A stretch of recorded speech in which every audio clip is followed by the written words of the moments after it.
Bien sûr, voici une version développée en un seul paragraphe, rédigée dans un style fluide et informatif.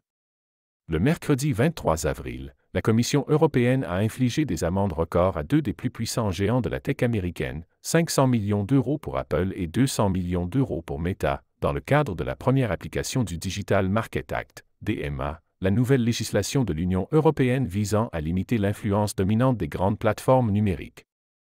Cette décision fait suite à une enquête approfondie d'une année menée par la Commission, qui a conclu que ces entreprises ne respectaient pas plusieurs obligations imposées par ce texte, notamment en matière de concurrence, de transparence et de respect du choix des utilisateurs. Apple est notamment accusé d'avoir restreint l'accès des applications concurrentes à certaines fonctionnalités de ses appareils, tandis que Meta est critiqué pour son modèle de publicité ciblée, qui ne laisserait pas suffisamment de marge de manœuvre aux utilisateurs. En infligeant ces lourdes sanctions, l'UE envoie un message fort aux grandes entreprises technologiques et affirme sa volonté de rétablir un équilibre sur les marchés numériques. Toutefois, cette initiative européenne pourrait provoquer des tensions diplomatiques, notamment avec les États-Unis, où le président Donald Trump a déjà menacé de prendre des mesures de rétorsion commerciale contre les pays sanctionnant les entreprises américaines.